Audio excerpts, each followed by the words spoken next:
हर artist से कभी ना कभी ये क्वेश्चन पूछा जाता है कि where do you get your ideas from. फिर चाहे वो म्यूजिशियन हो, पेंटर हो, डायरेक्टर हो, राइटर हो, फिल्म मेकर हो या फिर कंटेंट क्रिएटर हो। और अगर आर्टिस्ट ऑनेस्ट होगा तो his reply will be I steal them. So guys, this is Mohit और आज की वीडियो में हम बात करने वाले एक इंटरेस्टिंग बुक के बारे में जिसका नाम है स्टील लाइक एन आर्टिस्ट। ये बुक मैंने थोड़े दिन पहले पढ़ी थी और ये मुझे बहुत अच्छी लगी थी। तो इसमें बहुत सारी इंटरेस्टिंग चीज़ें हैं जिस पर हम आज इस वीडियो में कुछ चीज़ों पर बात करने वाले हैं। So let's get started. तो अभी मैंने थोड़ी देर पहले कहा था कि अगर आप किसी आर्टिस्ट से पूछोगे कि where do you get your ideas from, तो उसका एक ऑनेस्ट रिप्लाई होगा कि आई स्टील देम। अब इसको थोड़ा समझते हैं। अगर आप किसी भी आर्टिस्ट से पूछोगे कि यार आपके जो आइडियाज़ हैं वो कहाँ से आते हैं, जो भी आप आर्ट क्रिएट करते हो, आप जो भी मूवीज़ बनाते हो, आप कंटेंट क्रिएटर से पूछोगे आप जो कंटेंट क्रिएट करते हो उसके आइडियाज़ कहाँ से आते हैं, तो उनका रिप्लाई होगा कि I started reading this book, या फिर मैंने ये मूवी देखी थी, या फिर मैंने ये आर्टिकल पढ़ा था, या फिर मैंने ये इंटरव्यूज़ देखे थे और वहाँ से इंस्पिरेशन लेके आई क्रिएटेड माई स्टोरी, और फिर I created a film on that or a book on that or whatever piece of art that is created। तो बेसिकली ये है कि उन्होंने आइडियाज़ को कहीं ना कहीं से स्टील किया है और फिर उसको अपने हिसाब से अपनी स्टोरी में पिरो के एक कंटेंट बनाया है। बेसिकली दूसरे के आइडिया पे खुद की स्टोरी को बिल्ड किया है। अब ये चीज़ सुन के कई लोग यार ऑफेंड भी हो सकते हैं। कई लोगों को लगता होगा कि यार हर चीज़ ओरिजिनली क्रिएट होती है, जो मूवीज़ होती हैं वो डायरेक्टर खुद से 0 to 1 सारा एक ओरिजिनल आइडिया ला के पूरा बिल्ड करके खुद से बनाता होगा, या कोई पेंटर होगा, या फिर कोई कंटेंट क्रिएटर होगा, या फिर कोई म्यूजिशियन होगा, वो कहीं से भी नहीं स्टील करता होगा कोई आइडिया। वो खुद से सारा कुछ सोच के एकदम 0 to 1 सब कुछ बना के क्रिएट करता है, फिर उसको रिलीज करता है। तो यार इस चीज़ को समझने के लिए कुछ एग्जांपल्स लेते हैं, क्योंकि ऐसा नहीं होता है। तो let's take example of one of the biggest director James Cameron. और उन्होंने इंटरव्यूज में बताया कि जब उन्होंने मूवी एवटार बनाई थी तब ही took inspiration from every science fiction movie and book he read as a kid. ठीक है, बचपन से उन्होंने जितनी भी साइंस फिक्शन मूवीज देखी थी, जितनी भी बुक्स पढ़ी थी, उन सभी से इंस्पिरेशन लेके उन्होंने वो एवटार की स्टोरी लिखी थी। और उन्होंने जो एनवायरनमेंट क्रिएट किया था पेंडोरा, जहाँ पे वो एलियंस होते हैं, और उसका जो एनवायरनमेंट होता है वो इंस्पायर्ड था हयाओ मियाजाकी की एनिमे मूवीज से। ठीक है, तो हयाओ मियाजाकी एक जापानीज फिल्म मेकर हैं और उन्होंने बहुत सारी एनिमे मूवीज बनाई हैं, और उससे इंस्पायर्ड था उनका पेंडोरा का जो इकोसिस्टम जेम्स कैमरून ने बनाया था। Let's take one more example Christopher Nolan का। तो इंसेप्शन बहुत अच्छी मूवी है, बहुत ज़्यादा इंटरेस्टिंग मूवी है, आप सभी ने देखी होगी, और नहीं देखी है तो आई विल रिकमेंड कि यार वो देखो। और उस मूवी में एक सीन था, काफ़ी फेमस सीन है जो ये है, और this scene is directly inspired from anime movie. ठीक है, एक एनिमे मूवी में एक सीन था, उससे डायरेक्टली इंस्पायर्ड था। बस डिफरेंस क्या था कि क्रिस्टोफर नोलन ने उस सीन, वो जो स्टाइल थी सीन की, उस स्टाइल को अपनी स्टोरी में बताया। So this is what art is. दूसरे का कंटेंट जो कि ऑलरेडी है उससे इंस्पिरेशन लेके फिर अपना एक नया वर्ल्ड, अपनी एक नई स्टोरी बिल्ड की जाती है। If we take another example of S.S. Rajamouli, so he is one of the biggest director in India, और he has directed movies like Baahubali and Baahubali 2। तो बाहुबली के लिए उन्होंने इंटरव्यू में बताया था यार कि उनकी जो सीरीज है बाहुबली वो इंस्पायर्ड है एपिक महाभारत से इटसेल्फ। ठीक है, तो एपिक महाभारत जो है वहाँ से उन्होंने इंस्पिरेशन ली थी बाहुबली लिखने के लिए, क्योंकि महाभारत में भी ऐसा ही होता है कि थ्रोन के लिए ब्लड वॉर हो जाता है फैमिली के बीच में ही, और उसी तरह से बाहुबली में भी होता है। तो उन्होंने खुद कहा था कि उन्होंने जो इंस्पिरेशन ली है तो उनकी प्राइमरी इंस्पिरेशन महाभारत से ली थी उन्होंने। तो how do you start as an artist. तो अगर आपको भी कुछ करना है, आपको कुछ अपना क्रिएट करना है, अपना कंटेंट क्रिएट करना है, या कोई मूवी बनानी है, तो हाउ कैन वन स्टार्ट। तो उसके लिए यार सबसे पहले आप दुनिया को ऑब्जर्व करना स्टार्ट करो, और दुनिया को ऑब्जर्व जब आप करोगे तो आपको दो तरह की चीज़ें मिलेंगी। एक ऐसी चीज़ें जो वर्थ हैं स्टील करने के, और कुछ ऐसी चीज़ें जो वर्थ नहीं है, उनको आपको छोड़ देना है। तो बेसिकली आपको अपने आसपास बहुत सारे आइडियाज़ दिखेंगे, चाहे आप मूवी देख रहे हो, चाहे आप बुक पढ़ रहे हो, चाहे अपने फ्रेंड्स को ऑब्जर्व कर रहे हो, चाहे अपने आसपास की चीज़ें ऑब्जर्व कर रहे हो, और वहाँ से आपको बहुत सारी स्टोरीज मिलेंगी, बहुत सारे ऑब्जर्वेशंस मिलेंगे।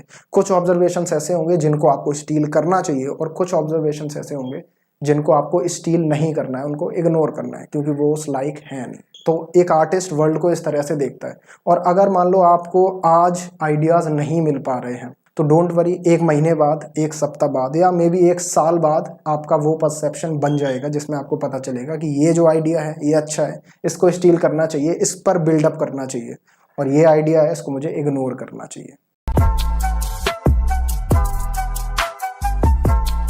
राइटर जोनाथन लीथम कहते हैं कि यार जब भी कोई बंदा अपनी आर्ट को कहता है कि ये एकदम ओरिजिनल है, तो आउट ऑफ 10 पीपल 9 को पता ही नहीं होता कि यार इसमें रेफरेंसेस क्या इन्वॉल्व थे, या इसका जो ओरिजिनल वर्क था, ठीक है, जहाँ से वो इंस्पिरेशन ली गई होगी, वो उसको पता ही नहीं होता है। तो बेसिकली गुड आर्टिस्ट को पता होता है कि जो चीज़ जिसपे उसने कुछ क्रिएट किया है, ठीक है, तो उसका ओरिजिनल सोर्स क्या है और उसको किस तरह से उसको बिल्ड करना चाहिए। तो बेसिकली नथिंग इज ओरिजिनल, और जो ऑलरेडी एग्जिस्टिंग है उसी पर बिल्ड किया जाता है। अब कई लोगों को ये चीज़ बहुत डिप्रेसिंग लग सकती है कि यार मैं तो कुछ नया नहीं कर रहा हूँ, ये तो काफ़ी मतलब ये क्या बता दिया, ये तो अच्छी चीज़ नहीं लग रही है, अगर कुछ नया नहीं है तो मुझे ये क्यों करना चाहिए।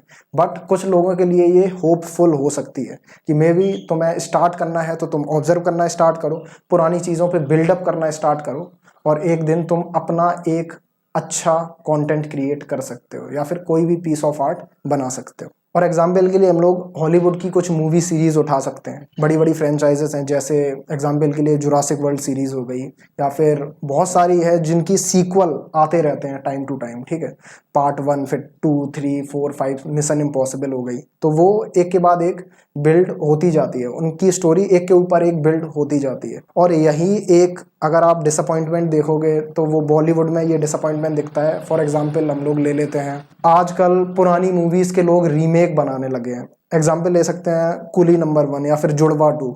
तो उनमें बेसिकली क्या था कि वो 90s की मूवी का रीमेक बना रहे हैं। अब 90s में आर्ट ऑलरेडी आज से 30 साल पीछे थी, तो लोगों का माइंडसेट उतना डेवलप नहीं था, तब के हिसाब से वो मूवीज़ अच्छे थे। बट अब 30 साल आगे आ चुकी है art, basically film making industry और जो आर्ट है और हर टेक्नोलॉजी है वो 30 साल आगे आ चुकी है।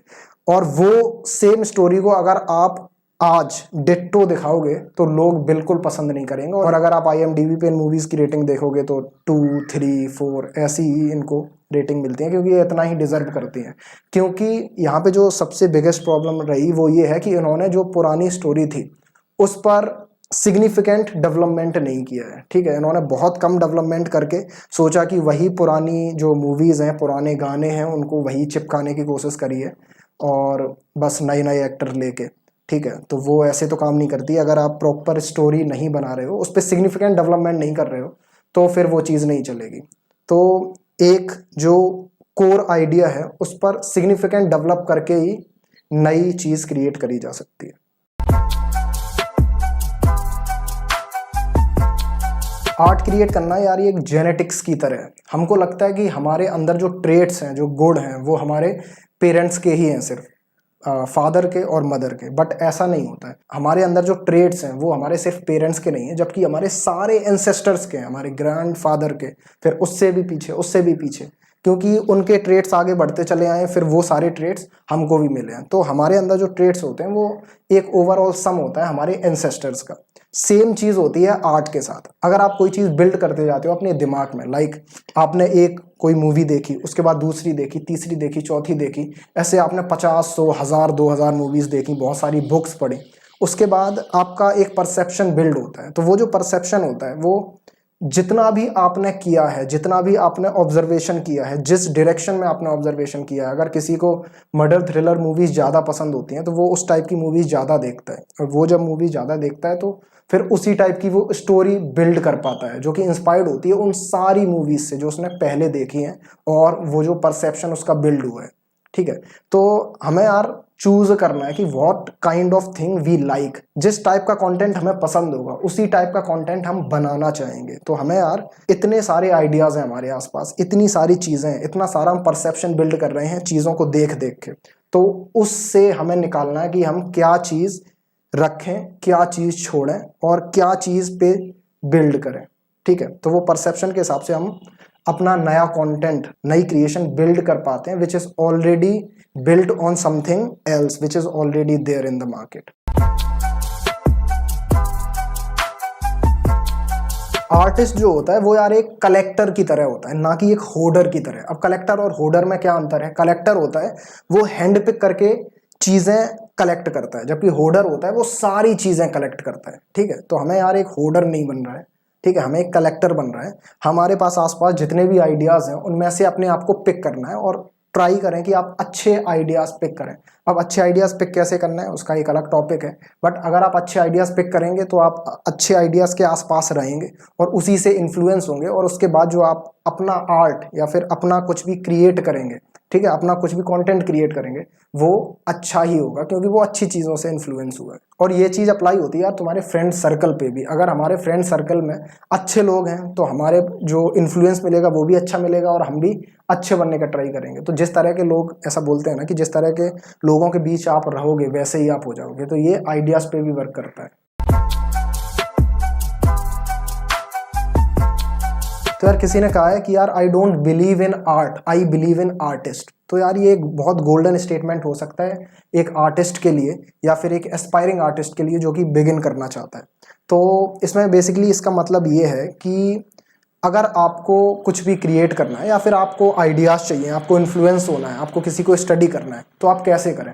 एक तो ऑप्शन है आप जितने भी आर्टिस्ट हैं बाहर बड़े बड़े, ठीक है, उनको आप स्टडी कर सकते हैं, उनकी लाइफस्टाइल को स्टडी कर सकते हैं, देख सकते हैं कि वो क्या क्या करते हैं।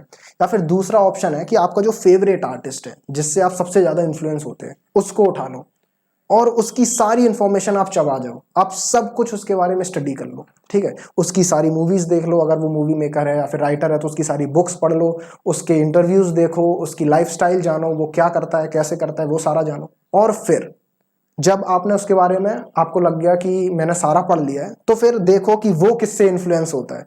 ठीक है, तो वो मान लो 3-4 अलग अलग राइटर से इन्फ्लुएंस होता होगा। अब उनमें से एक को पकड़ लो और उसका सारा पता कर लो। फिर जब आप उसका सारा नॉलेज में आपने डाल लोगे, उसके बाद फिर ये देखो कि वो जो राइटर था या वो जो फिल्म मेकर था वो किससे इन्फ्लुएंस हो रहा था, तो उस आर्टिस्ट को पकड़ लो और उसकी सारी इन्फॉर्मेशन चबा जाओ। ऐसे करके अपना एक ट्री बनाते जाओ और इस ट्री पे चढ़ते जाओ, और जैसे जैसे आप ऊपर चढ़ते जाओगे वैसे वैसे आपका जो इंटेलेक्ट का लेवल है वो बढ़ता जाएगा, आपका क्वालिटी ऑफ वर्क बढ़ता जाएगा। जब आपको लग जाए कि यार मुझे लगता है कि मैं अपना कुछ क्रिएट कर सकता हूँ, फिर आप अपना क्रिएट करना स्टार्ट करो। तो उस ट्री पे आप एक अपनी नई ब्रांच बेसिकली स्टार्ट कर रहे हो जब आप अपना नया कंटेंट क्रिएट कर रहे हो। अभी तक आप उनके कंटेंट को स्टडी कर रहे थे, नाउ अब आप अपना एक नया कंटेंट बना रहे हो जो कि एक नई ब्रांच बना रहे हो।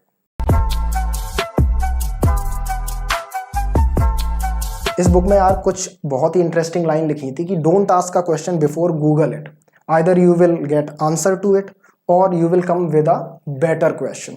ठीक है, तो आप बेसिकली किसी भी चीज़ को सर्च करते हो तो आपका इंटेलेक्ट लेवल अपने आप बढ़ जाता है।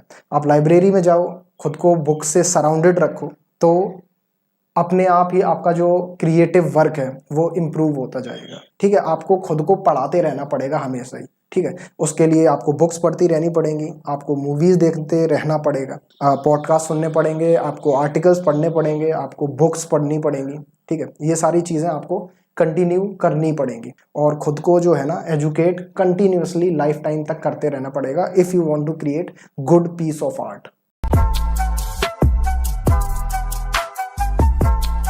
तो अभी हम बात कर रहे थे ऑब्जर्वेशन की कि जब आपको आइडियाज़ स्टील करने हैं अपने सराउंडिंग से, जो भी चीज़ें हो रही हैं, तो वहाँ से कुछ आइडियाज़ वर्थ स्टीलिंग होंगे और कुछ आइडियाज़ ऐसे होंगे जो वर्थ स्टीलिंग नहीं होंगे।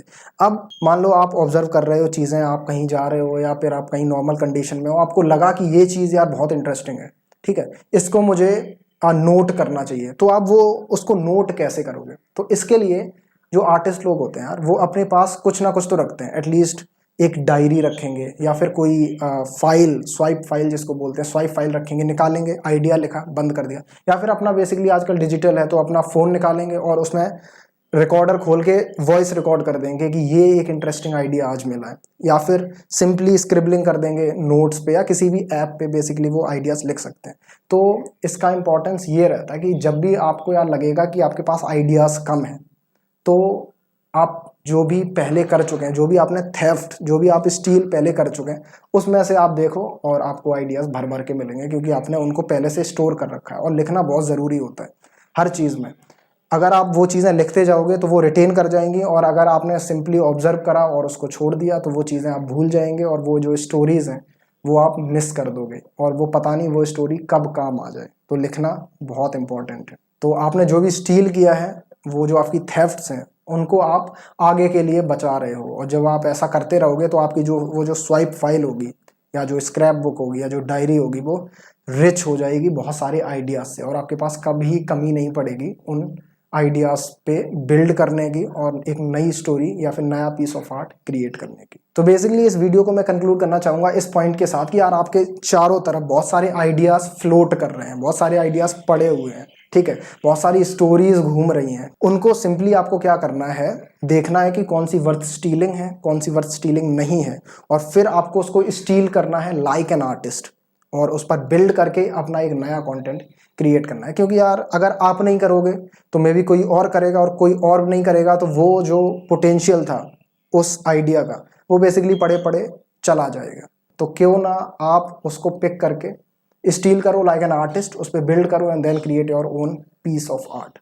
तो आई होप आपको ये वीडियो अच्छी लगी होगी। अगर अच्छी लगी है तो यार लाइक, कमेंट, शेयर कर सकते हो, और कमेंट ज़रूर करें। कुछ भी आपको ये पॉइंट लग रहा है, कुछ चीज़ इंटरेस्टिंग लगी हो, वीडियो का सबसे इंटरेस्टिंग पार्ट जो भी लगा उसको आप कमेंट कर सकते हैं, उस पर हम बात कर सकते हैं। तो आई होप ये वीडियो आपको अच्छी लगी है। तो मिलते हैं यार नेक्स्ट वीडियो में, तब तक see ya, have a good day, bye.